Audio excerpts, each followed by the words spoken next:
4 attempt मिले थे मुझे, मतलब 4 अटेम्प्ट थे मेरे पास जब मैंने 12th पास किया था। तो 4 में से एक मेरा खराब हो गया था। खराब क्यों हो गया था वो बताऊंगा, इसीलिए मैं आपको कहता हूं कि बहुत बारीकी से फॉर्म फिल कीजिए। मेरे से फॉर्म में गलती हो गई थी और मेरा वो फॉर्म जो है वो रिजेक्ट हो गया था। बहुत रोया था मैं जब पहली बार फर्स्ट मेरा अटेम्प्ट, बहुत, जब ये मेरी तैयारी थी, ठीक है, बताता हूं इसमें कैसे कैसे हुआ था। 4 अटेम्प्ट मुझे मिले थे इसमें, एक मेरा फॉर्म की वजह से खराब हो गया था, फिर मुझे 3 मिले। मेरे अंदर इतना पागलपन आ चुका था, इतना गुस्सा आ चुका था कि मैंने ये सोच लिया था जो भी होगा आर पार की लड़ाई कर देंगे।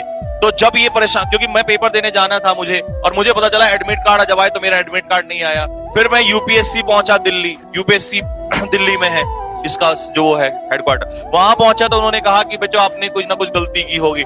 गलती की तो वो गलती ऐसी, मतलब अब आप कुछ गलती हो गई ना, तभी तो कहते हैं it is no use crying over spilled milk. तो फिर मैं वहां पर दिन भर रोया, और उसी दिन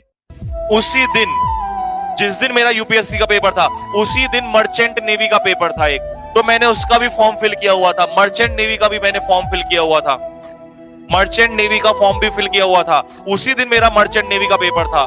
तो मेरे पास बैग में मेरा एडमिट कार्ड मर्चेंट नेवी का भी आया था, लेकिन मुझे देना था national defence academy UPSC NDA का पेपर, बट वो मेरा कैंसिल हो चुका था। तो सॉरी, हाँ, माय मैटरनल अंकल, मेरे जो मामा जी हैं, वो मेरे साथ थे। तो आई स्टार्टेड क्राइंग, रोने लग गया। फिर मैं ऐसे ही वहां पे बैठा रहा, परेशान हो गया, क्योंकि जब आप किसी चीज को दिल से चाहते हो और वो चीज वहां पर खराब हो जाए तो फिर आप टूट जाते हो।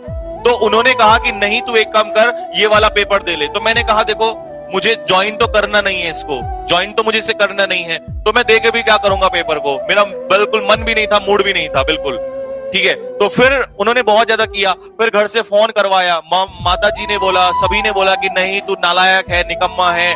और फिर वही चीज, तुम्हें पता है घर वाले तो गालियां ही देते हैं कि तुझे फॉर्म ढंग से नहीं भर सकता था, कि जा पेपर दे के आ। तो बस फिर मैंने सोचा कि यार चल दे देते हैं, जब इतना ज्यादा हो गया। तो मैं वहीं पर उसी समय फिर मैं वहां पे गया भागते दौड़ते। तो मुझे दिल्ली में मेरा सेंटर, दिल्ली से बात ये थी कि सेंटर उसका भी दिल्ली में पड़ा था, मर्चेंट नेवी का भी। तो फिर मैं वहां पर चला गया, और जैसे ही मैं वहां पर पहुंचा मैंने पेपर देना स्टार्ट किया, और वो मर्चेंट नेवी का पेपर था। लोग मर्चेंट नेवी को हवा बना के रखते हैं, ये वो।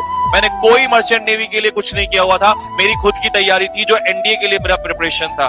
मैं वहां पे गया और मुश्किल से मुझे वहां पर 20-25 मिनट में मैंने पूरा पेपर खत्म कर दिया था। मुश्किल से 20-25 मिनट। मैं तो क्वेश्चन देख रहा था और टिक फटाफट आंसर टिक ऐसे लग रहे थे, क्योंकि ऑफलाइन पेपर होता था। और बस, और कुछ समय बाद उसका मर्चेंट नेवी का रिजल्ट आया। अब दिक्कत ये हो गई, मर्चेंट नेवी का जैसे रिजल्ट आया तो मेरा मर्चेंट नेवी का पेपर क्लियर हो गया, और उस हादसे में मैं फंस गया, क्योंकि मुझे तो ज्वाइन करना था एनडीए, मुझे निकालना था नेशनल डिफेंस एकेडमी, क्योंकि सपना था केवल वो एनडीए वाली ट्रेन, उसको पकड़ना मेरा ड्रीम था, और जिसके लिए मैं दिन रात पागल था। लेकिन गलती से पेपर निकल गया ये मर्चेंट नेवी वाला। अब घर पे आपको पता है एडमिट कार्ड पहुंचा, तो जैसे ही घर पे एडमिट कार्ड पहुंचा तो अब ये जंग छिड़ चुकी थी। अब जंग किस चीज की, कि घर वाले तो चाहते थे कि नहीं इसमें ज्वाइन करे, और मेरी जंग क्या थी कि नहीं मुझे तो एनडीए ही जाना है। तो ये जंग आपस में हो चुकी थी हमारी। अब बड़ा परेशान था मैं अकेले इधर और वो उधर से। तो फिर उस समय पर मेरे सपोर्ट में कौन उतरा, पूरी फैमिली में से मेरे सपोर्ट में उतरी मेरी माता जी, और माता जी ने एक बहाना बनाया कुछ, तो फिर मैं वहां पे नहीं गया, मैंने छोड़ दिया। माता जी ने कुछ बहाना बनाया और सारा ब्लेम जो है वो अपने ऊपर ले गई वो, और मुझे उस जगह से निकाल लिया, क्योंकि मेरा ड्रीम था कि मुझे वहीं पर पहुंचना है। तो फिर माता जी ने घर में सब कुछ जो भी था वो सारा झगड़ा वो सब अपने ऊपर ले लिया। तो माता जी को भी बोले गए उल्टे सीधे शब्द बोले गए, मतलब ये बोला गया कि तुमने बिगाड़ा है, चाहे वो चाचा जी हो, चाहे वो कोई भी हो, फादर हो, सब दादा दादी सब यही बोलते थे कि नहीं तुमने बिगाड़ रखा है, ये कर रखा है, वो कर रखा है, और तुम इसे नहीं कुछ करने दोगे, और जिंदगी में आगे बर्बाद हो जाएगा, ये हो जाएगा, वो हो जाएगा। I was very disappointed. लेकिन मुझे ये बात पता थी कि अगर मैं आज झुक गया इस चीज के ऊपर तो मैं जिंदगी में आगे कुछ नहीं कर पाऊंगा। भले ही मर्चेंट नेवी गलत चीज नहीं है, लेकिन मेरा मानना यह है कि जिंदगी में अगर कुछ बड़ा कर पाओ तो यहां क्यों रुकना, क्यों रुकूं मैं यहां पर। मुझे पता है कि अगर मान लो मुझे सोल्जर के रूप में भी जाना है और मुझे लेफ्टिनेंट के रूप में भी जाना है, तो सोल्जर के रूप में भी जाना है, देश सेवा करनी है, तो वो भी अच्छी चीज है। लेकिन जब मेरे अंदर पोटेंशियल है तो मैं तो यहां सर मारूंगा ना।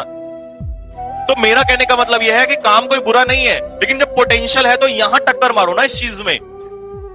तो बस वही चीज जो थी मेरे वहां पर, मेरे अंदर जुनून भरा हुआ था, पागलपन था। मुझे एक्चुअली ऐसा लगता था कि अगर मैं इस एनडीए ट्रेन में, वही सपने होते हैं, देखो अपने अपने सपने होते हैं, पागलपन होता है किस चीज के लिए, मोहब्बत होती है, प्यार होता है किस चीज से, वो मेरा था उस चीज में।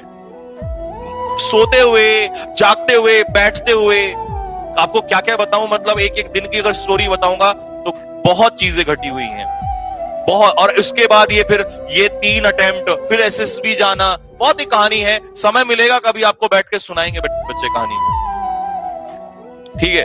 हाँ बिल्कुल, ये तो मैं कहूंगा। और शायद अभी क्या पता मेरी माताजी भी मुझे देख रही हो इस समय पर, वो जानती होंगी क्योंकि माताजी रोजाना देखती हैं वीडियो को, ठीक है, देख रही होती हैं। तो ये सच्चाई है, मैं सच्चाई बोलूंगा इस चीज में कि हाँ उन्होंने मुझे उस समय सपोर्ट किया था।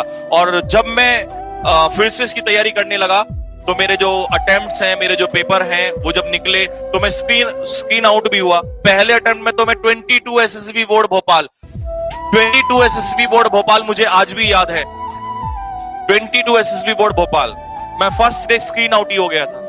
लेकिन जब मेरा रिटर्न निकला तो लोगों के विचार बदल गए मेरे बारे में। लेकिन जब मैं एसएसबी आउट हुआ फिर लोगों के एक बार विचार बदले। जिंदगी बहुत ऊंच नीच से देखी है बेटा मैंने, इसीलिए मैं तुम लोगों को इतना समझाता रहता हूं। और ध्यान रखना, जिस इंसान ने वो दर्द झेला है उस चीज का, हर दिन उससे वो निकला है, वही बता सकता है। बाकी भौंकने वालों को, बोलने वालों को कुछ भी बोल देते हैं उठा के, जो मनाया सोशल मीडिया पर आके कुछ भी बोल देते हैं, ये वो बेकार की बातें। तो इन चीजों से कोई फायदा नहीं है। जो उस दर्द से, उस तह से निकला हो, जैसे गन्ने में से रस निकलता है ना, ऐसे ऐसे ऐसे निकला हुआ है। एक एक चीज कहां से कैसे होती है वो हर चीज का पता है। इसीलिए मैं ज्यादा नहीं बोलता, क्योंकि मुझे पता है जो बोल रहे हैं, जिन्हें कोई पता नहीं है, मतलब नहीं है, तो उनके ऊपर हंसी आती है। क्या करूं इन लोगों का ऐसा? तो बच्चों का सिर्फ टाइम वेस्ट करने वाली बात होती है वो। तो मेरा सिर्फ कहना यही है कि मेरा मोटिव ये नहीं है कि मैं आपको स्टोरी सुना के बताऊं कि मैं कोई महान हूं या कुछ ऐसा हूं, नहीं। ये हर एक स्ट्रगल करने वाला, हर एक जुनून वाला ऐसा काम करता है बेटा। लेकिन मैं ये बताना चाह रहा हूं कि अपने सपनों के लिए झुकना मत। ऐसे मेरे पास बहुत और भी बहुत मौके ऐसे आए कि जहां मुझे झुकने की, यानी कि मुझे गिव अप करने का टाइम था, मैं गिव अप कर सकता था, लेकिन नहीं किया। क्यों करना यार गिव अप? जिंदगी एक बार ही तो मिली है, कुछ ऐसा करके जाओ। मैंने क्या कहा था, तुम्हारी हार भी हो तो हार के चर्चे जीतने वाले से ज्यादा होने चाहिए। तो कुछ ऐसा करके जाओ ना फिर। तो बहुत ऐसी चीज है। 2016 जो मैंने सब इंस्पेक्टर की जॉब छोड़ी थी, उस समय भी बहुत झगड़े हुए मेरे साथ, लेकिन ड्रीम फिर कुछ और ही थे चीजें। तो ऐसा नहीं है, और भी बहुत सारी जब भी मैंने नौकरी छोड़ी है तभी मेरे साथ कुछ ना कुछ हुआ है। लेकिन जो सपना था, जो ड्रीम था, भाई देखो ड्रीम तो एक ही था, कहते ना, this was my love, that was my love. तो बस ये मोहब्बत थी भाई। अब वो बस जो भी था हो गया। तो मैं आपको ये तो कहना चाह रहा हूं, जॉब के लिए नहीं। मैं जब तैयारी कर रहा था ना, तो जॉब के लिए नहीं कर रहा था कि नहीं मुझे सैलरी अच्छी मिलेगी, ये मिलेगी, वो मिलेगी, नहीं। वो पैशन था, वो जुनून था, वो अपने आप से एक लड़ाई थी कि नहीं, जिद है तो नेशनल डिफेंस एकेडमी पुणे पहुंचना है, खड़गवासला जाना है, एनडीए स्पेशल ट्रेन में बैठना है। जुनून है, जिद है, पागलपन है। खाना नहीं खाऊंगा, ये नहीं करूंगा, वो नहीं करूंगा, बस दिन रात एक ही बात आती थी। सोना, जो तुम कहते हो ना नींद आती है, मुझे रात भर नींद नहीं आती थी। क्यों? एक और चीज जुड़ चुकी थी, क्योंकि मैं अकेला नहीं दोषी था, अब मेरे साथ मेरी माताजी भी जुड़ चुकी थी उस चीज में, और मुझे उन्हें झूठा साबित नहीं करने देना था। उन्होंने मेरी वजह से सबसे लड़ाई की, घर पड़ोसी, अब सभी से, आपको पता है सब खिलाफ हो जाते हैं। तो वो भी रोती थी और मैं भी रोता था। रिटर्न निकलते जा रहे हैं, मैं एसएसबी आउट होता जा रहा हूं, कभी स्क्रीन आउट, कभी कॉन्फ्रेंस आउट। तो ये जो पेन था ना, ये पेन बहुत बुरा चल रहा था, ये दौर ऐसा चल रहा था, समझ नहीं आ रहा था। और मैं बार बार भगवान से यही चीज पूछता था कि मेरे साथ ऐसा क्यों, क्या गलती चल रही है?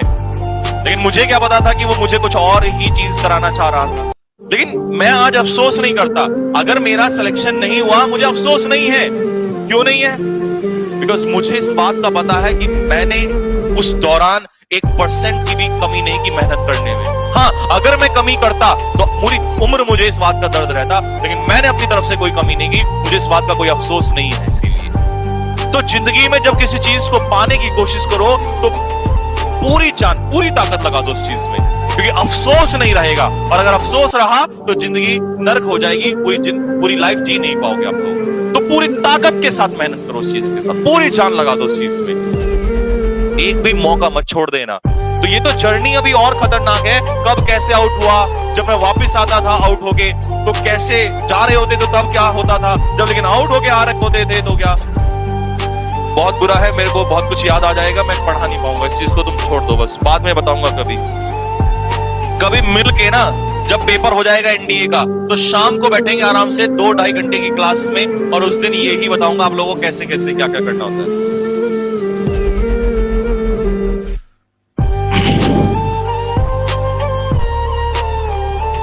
अब जैसे बहुत सारे क्वेश्चंस आपके उठेंगे, तो सर आप सीडीएस के थ्रू जा सकते थे, ओटीए ये बिल कर सकते थे, और आपके और टेरिटोरियल आर्मी कर सकते थे। लेकिन मैंने क्या कहा, इस जिंदगी में दर्द इतने थे कि बहुत चीजें करनी चाहिए, बहुत चीजें नहीं हो पाई, वो सारी कहानियां छोड़ दो। सुनोगे तो मैंने क्या कहा, रोंगटे खड़े हो जाएंगे।